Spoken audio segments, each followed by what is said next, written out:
Hi, today in front of me VIVO Y22S, and I'll show you how to change screen recorder sound settings on this device.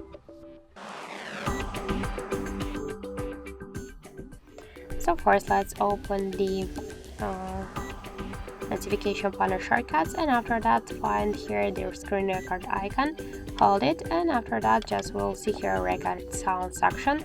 Notice we have now selected any options, so when we'll just recording, we'll record the mute video. You can use your system audio if you want, and also the microphone if you want to command something, but if you want you can also use the system audio and microphone together. Just select this option. So that's it, thank you for watching, and if you find this video helpful, don't forget to leave a like, comment and to subscribe our channel.